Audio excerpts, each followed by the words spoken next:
twatangiye ukwezi kwa Nyakanga, ubwo muri hejuru gato y'imitekerereze. Nyakanga yo iduhishiye iki? Cyane ko twagiye tubona ko buri kwezi kugira umwihariko wako. Tubona ko atari n'ukwezi gusa, n'uyu mwaka ubwawo. Umwaka wa 2026 twabonye ko n'umwaka w'umwihariko. 2026 twabonye ko ari umwaka wo kuremaremenya. Umvira umutima nama wawe cyane, hanyuma uyobozi ngo niyo icyuma ubuzima bwawe, nta kintu kigomba kuguherana muri uyu mwaka. Nta kintu cyagomba kugutesha umurongo muri uyu mwaka. 1/2 cy'umwaka turagisoje, hasigaye ikindi 1/2. Niwo ugomba kuba umugenga rero wa buri kimwe cyose muri mwaka 2026. Niwo mugenga w'igeno ryawe. Ni umwaka wo kuremaremya rero. Nta gihe nyacyo kitari none cyo gutangira kuremaremya muri iyi si. Niyo mpamvu twibanze cyane kuri ayo masomo yo kuremaremya. Binadusaba kugendera ku miterere ya buri kwezi kugira ngo uyu mwaka tuzabashe kubyaza umusaruro neza. Twarebeye hamwe ibyo amezi yose yaraduhisha yanga yatambutse. Twarebye Mutarama twabonye ko ari ukwezi ko kugira amahame no kumaramaza kuri yo. Kwari ukwezi kw'impinduka. Mutarama twatangiranye n'amahame. Herema ya Mutarama yari ubutaka. Kwari ukwezi ko kuba serious cyane ku bintu bijyanye n'amahame no kumaramaza kuri ayo mahame.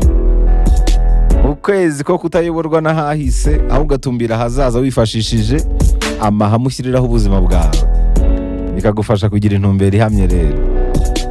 Kwari ukwezi ko kumvira umutima nama, bikajyanira n'amahame wihaye. Ukwezi kwiza ko kuburizamo karande mbi zose zakomagaho binyuze ku mahame ushyiriraho ubuzima bwawe, kubera ko amahame akuraho karande. Ni ukwezi ko kwita ku bibara gusa, ibitabara ukabirebera ku ruhande. Ukoresheje ayo mahame, ibibara bihita byiyitaho. Nta gihe nyacyo kiruta none cyo gukurikiza ayo mahame. Iyo rero yari Mutarama. Hanyuma Gashyantare twabonye ko ari ukwezi ko kugira intumbero. Muri hejuru gato y'imitekerereze ni ukugira intumbero no kunoza imibanire yawe n'abandi. Iyo yari Gashyantare. Impamvu intumbero no kunoza imibanire byari ngombwa nuko Gashyantare nanone ifatwa nk'ukwezi kwiza kw'amarangamutima meza, ukwezi k'urukundo, ukwezi ko gukorera hamwe, ukwezi gufite imbaraga nyinshi zituruka mu kwezi. Erema yako twabonye ko ari amazi n'ubuzima. Gashyantare ko ari ukwezi k'ubuzima rero. Nyuma yo kugira amahame, ikiranure n'abantu, ugira intumbero. Ko ari ukwezi ko kwita ku rukundo, imibanire yawe ikaba inoze. Nta kangononwa kagombaga kuba kari hagati yawe n'abantu bakugaragiye. Wagombaga kwinjira muri Werurwe nta kintu cyitwa kangononwa gihari. Amasinde yose yagombaga gushirana n'ukwezi kwa Gashyantare. Niba haragihari nta gihe nyacyo kuyacubya kitari none. Kubera ko iyo ufite intumbero ukaba ufitanye imibanire myiza n'abantu, ukaba ufite amahame, ibindi byose birikora. Iyo ari February yanasobanuraga purification. Byasobanuraga nko kuba umuntu mushya, kuba umwimerere, kongera nyine kugarura wowe wanyawe. Hanyuma kwihangana nicyo cyonyine byasabaga muri Gashyantare. Niyo mpamvu n'insanganyamatsiko twarebeye hamwe zari akamaro ko kwihangana. Hanyuma Werurwe yari ukwezi ko guhinga no kwigomwa. Urumva nyuma yo kugira amahame no kumaramaza, nyuma yo kugira intumbero no kunoza imibanire, hakurikiragaho kubiba rero.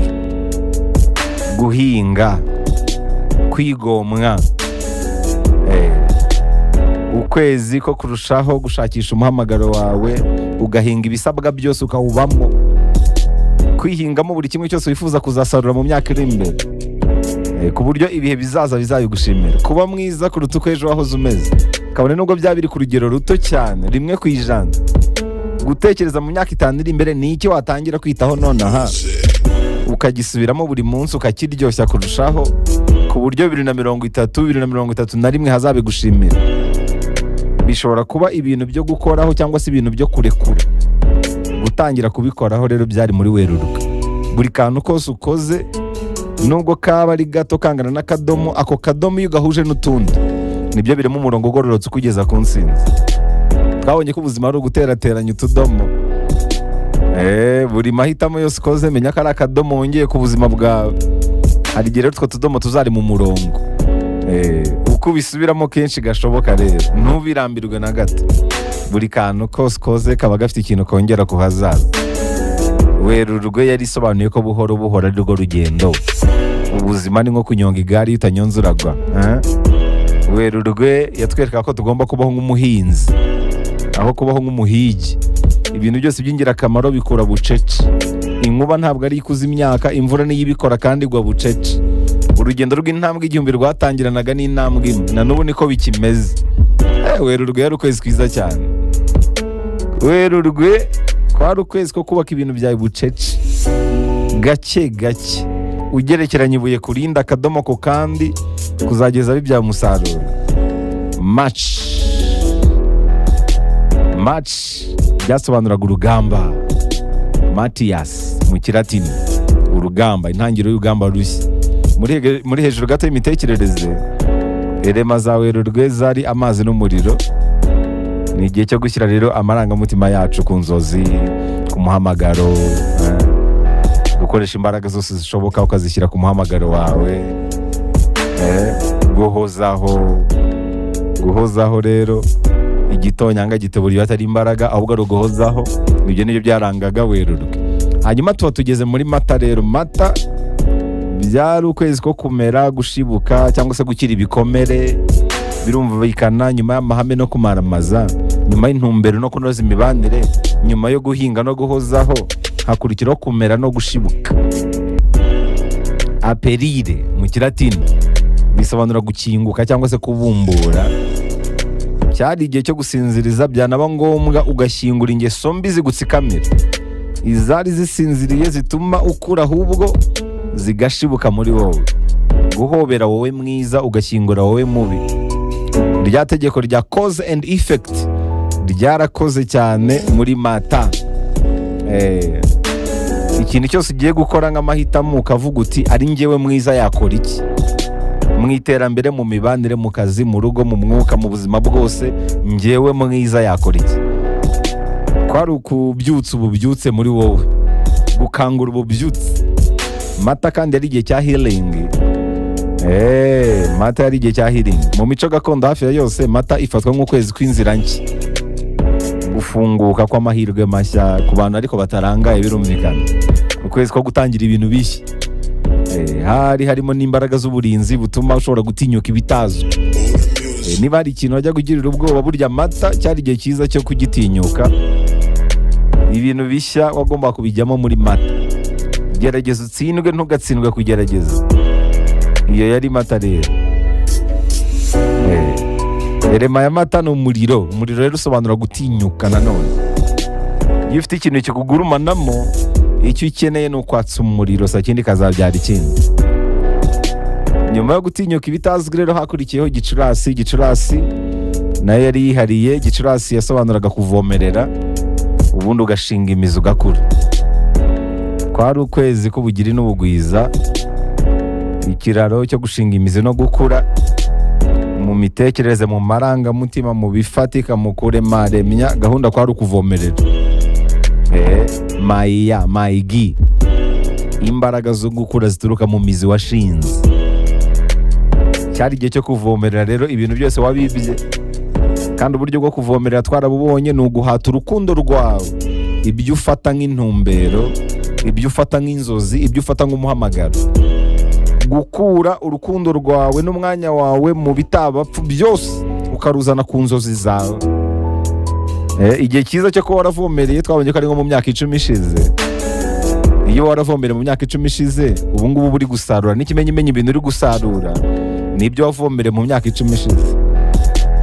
N'igihe cyiza rero cyo kuzasarura mu myaka 10 iri imbere ni none. Ni ugutangira kuvomerera none. Cyane rwose. Imana rero yaduhaye ububasha bwo kubiba igihe cyose tubishakiye. Mu rugamba rwo kuremaremya niho dutandukanira n'ubutaka. Ubutaka bugira igihe cyabyo, ariko mwene muntu ashobora kubiba igihe cyose abishakiye. Ubwo ni ubuntu bw'Imana twashimira Imana. Ushobora no gutangira kubiba nonaha nawe rero. Gicurasi rero yasobanuraga kumera. Ni mpamvu kuvomerera byari ibintu by'ibanze cyane muri Gicurasi, mu mibanire, ahantu hose wagombaga kuvomerera inzozi zawe. Amazi yo kuvomerera twarayabonye, ni urukundo. Urukundo rwawe urukura mu bindi bintu bitakubaka ukaruzana mu bintu bikubaka. Kamena rero niyo dusoje. Kamena kwari ukwezi kw'inzira, ukwezi ko gutambuka, ukwezi ko kubagara. Urumva nyuma yo kuvomerera, nyuma yo gukura, nta kindi kiba gisigaye, ni ukubagara, gukonorera, gushyiraho impamvu zirinda kugwa, kurindira umutekano ibyo wabibye, ugashyiraho uruhereko.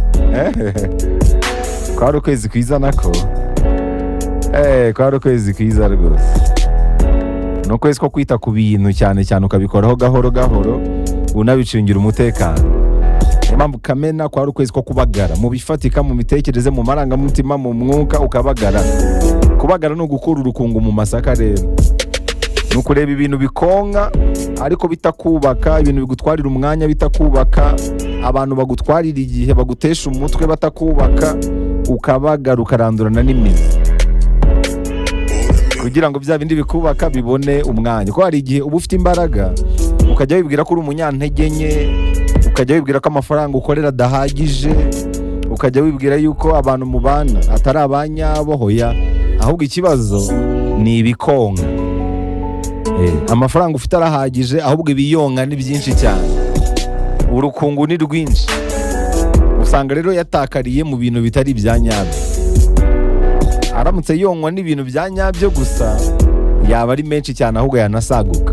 Ariko kubera ko atwarwa n'ibintu bitari iby'umumaro, niyo mpamvu akubana make. Umwanya wawe urahagije, ufite amasaha menshi ku munsi, ariko kubera ko umwanya wawe munini wonkwa n'ibintu bitari iby'umumaro, birangira ubuze umwanya, akanya kawe kaba ari gatoya. Abantu banyabo bari mu buzima bwawe barahagije, ariko kubera ko ufite abandi bakonka bataraba umumaro, na babandi bahagije baburizwamo, babura umwanya wawe. Cyari igihe rero cyo gusesengura ubuzima bwawe ukarandura ibikonka byose. Juno ni urubyaro, ubwo ni June. Abaromani babifataga nk'ukwezi k'urubyaro, kurinda imiryango. N'igihe cyiza cyo gukora ubukwe burya ni mu kwezi kwa gatandatu. Kwari ukwezi kwiza ko kwitekereza, ugasesengura buri kimwe cyose, uremaremya, hanyuma ukareba ibikonka, urukungu ukarukura mu masaka. Kwari ukwezi ko kwitonda rero. Kubagara bisaba kwitonda, ugasesengura neza ibintu byonka inzozi zawe, ukabikuramo mu mibanire, mu buzima bwa buri munsi, muri business, mu rukundo. Washoboraga kubagara ibyonka ugukura kwawe, ukabagara ukabikuramo. Twinjiye rero muri Nyakanga. Nyakanga uyu munsi ni umunsi mpuzamahanga wahariwe akanyamuneza. Nyakanga rero uri buze kubona ahantu ihuriye no gususuruka, kubera ko Nyakanga nayo isobanura ikintu cyitwa kwenyegeza. Nyakanga, ukwezi kwa Nyakanga gusobanura kwenyegeza, ukwezi ko kongeramo ibirungo, ukwezi ko kongeramo akabaraga, ukwezi ko gukarishya ibigukorera, ibitagukorera ukabica intege noneho burundu. Uku kwezi kwitwa ukwezi kwa catalyzer. Mu cyongereza catalyzer ni nka to spark, kumurika, kwenyegeza, gucana ikibatsi, accelerate, gushyira mu muvuduko. Mu buhinzi buri ushatse wabigiranya nko gufumbira. Muri hejuru gato y'imitekerereze, ubundi Nyakanga isobanura kwenyegeza, ugahanga amaso ubundi isarura. Ntabwo ari ukwezi kw'imvune pe. Oya, ntabwo ari ukwezi kw'imvune, ahubwo ni ukwezi ko kuba maso gusa. Umuriro w'ibintu byawe watangira gukendera, ukenyegeza.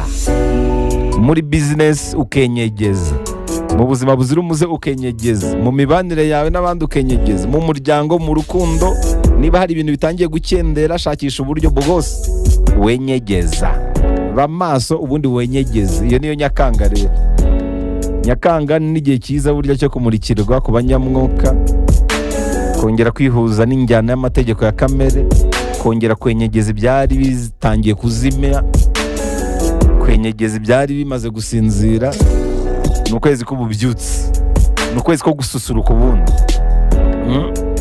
Ni ukwezi ko kwitega imigomororo yo mu ijuru rwose, ni ukwezi ko kumvira umutimanama wawe, gushakisha ubwenge bw'imbere muri wowe, gukarishya amababa yawe ubundi ukaguruka. Hari ijambo rivuga ko inyoni burya ntabwo ijya igirira ubwoba ishami ry'igiti. Ntabwo inyoni ijya ihangayikishwa n'amashami igenda igwaho mu ishyamba, amashami y'ibiti oya. Ese utekereza inyoni iba yiringiye iki? Inyoni ni uko se iba yiringiye ko amashami akomeye, cyangwa uzi ikintu inyoni iba yiringiye? Iba yiringiye amababa yayo. Niyo mpamvu inyoni itajya ihangayikishwa n'amashami y'ibiti.